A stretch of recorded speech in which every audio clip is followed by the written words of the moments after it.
আমার ইউটিউব চ্যানেলে সবাইকে স্বাগত।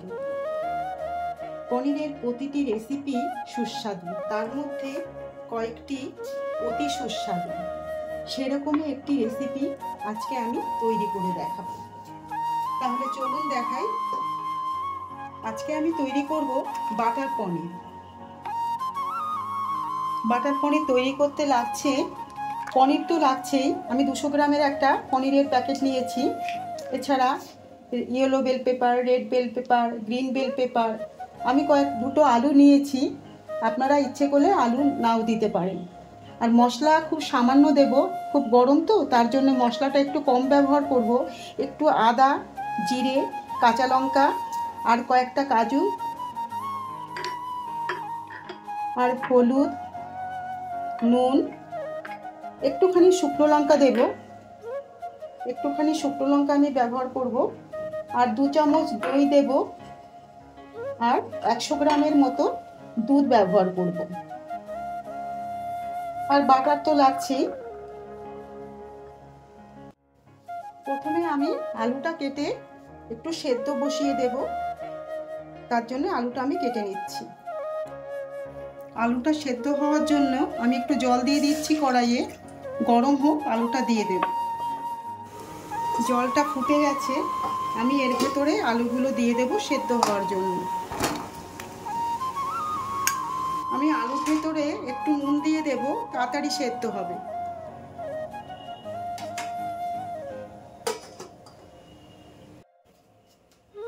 পনিরটা আমি কেটে নিচ্ছি। আমি আমুলের পনির নিয়েছি। এটা খুব টেস্টি হয় এবং খুব ভালো।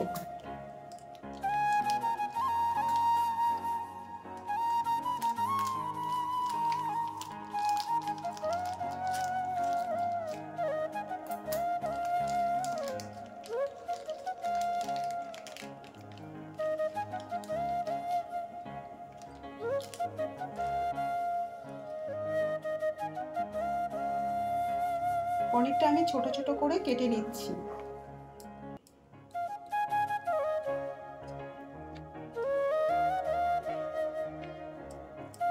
পনির হয়ে গেছে কাটা। এবার আমি পনিরগুলো ভেজে নেব। দেখি আলুটা সেদ্ধ হয়ে গেছে। এটা আমি এখন নামিয়ে নেব। এই যে, হ্যাঁ, হয়ে গেছে আলুটা সেদ্ধ। আমি একটু তেল দিয়ে দিচ্ছি। একটু তেল আর একটু ঘি একসঙ্গে মিশিয়ে আমি পনিরটা ভেজে নেব।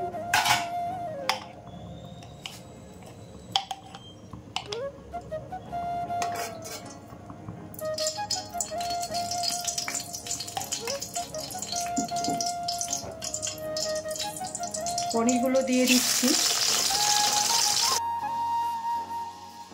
আমি বেল পেপারগুলো কেটে নিচ্ছি।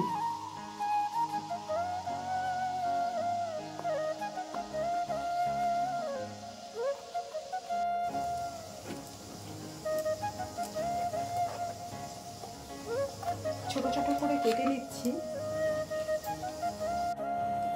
পনিরগুলো হালকা ভাজা হয়ে গেছে, আমি তুলে নিচ্ছি বাটিতে। আমি আলুগুলো হালকা ভেজে নেব, তার জন্য কড়াইয়ে দিয়ে দিচ্ছি। আমি আলু ভাজার মধ্যে একটুখানি হলুদ আর একটুখানি নুন দিয়ে ভাজবো।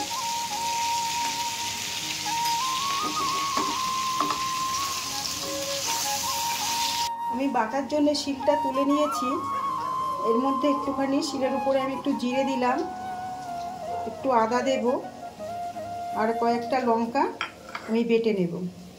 লঙ্কাগুলো ধুয়ে রেখেছিলাম।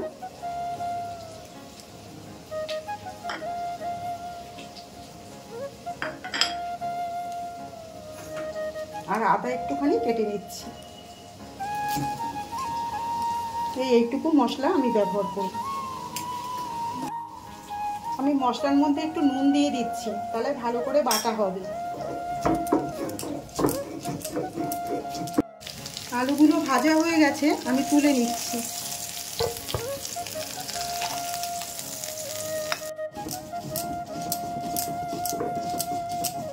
আমি বাটা মশলার মধ্যে 1 চামচ শুকনো লঙ্কার গুঁড়ো দিয়ে দেব। দিয়ে এটা দিয়ে আর একটু আমি বেটে নেব। মশলাটা আমার বাটা হয়ে গেছে, আমি এটা এখন তুলে নেব।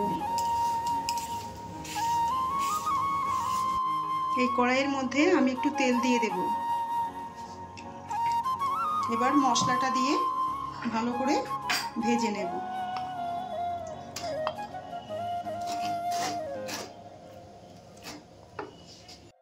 একটা টমেটো আমি মশলার মধ্যে ব্যবহার করব, তার জন্য কেটে নিচ্ছি। কেটে আমি বীজটা ফেলে দেব। বীজটা খাওয়া ভালো নয়, তার জন্য আমি বীজটা ফেলে দিই।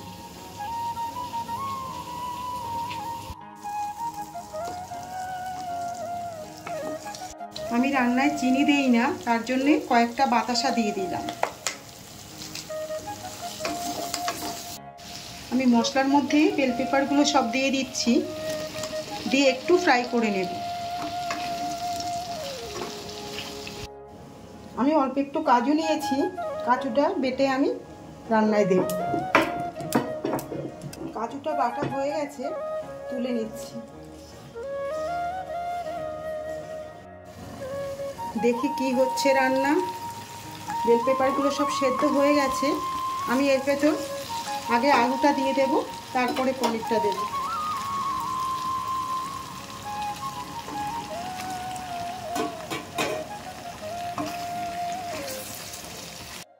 ভাজা পনিরটা দিয়ে দিচ্ছি।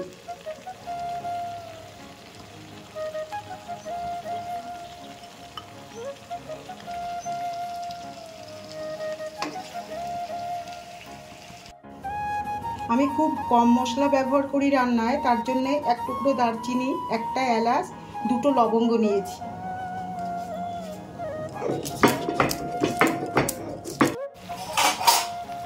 আমি জলটা একটু গরম করে নিয়েছি এর ভেতর দেব বলে, দিয়ে দিচ্ছি জলটা।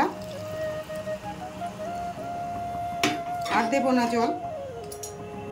দারচিনি, এলাচ, লবঙ্গগুলো বাটা হয়ে গেছে, আমি তুলে নিচ্ছি।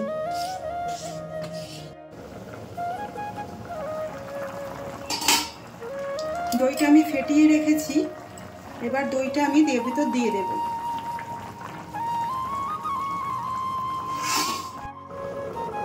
আমি এর ভেতর দুধটা দিয়ে দেব।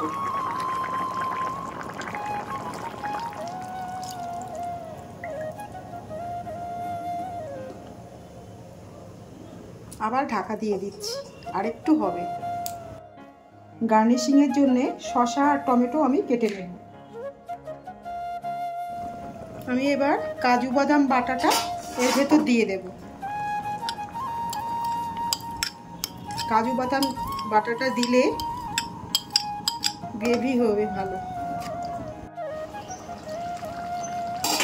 হয়ে গেছে প্রায়। দারচিনি, এলাচ বাটাটা দিয়ে দিলাম। বাটার পনির রেডি হয়ে গেছে। আমি 1 চামচ বাটার মিশিয়ে দিয়ে নামিয়ে নেব। তৈরি হয়ে গেছে অতি সুস্বাদু বাটার পনির।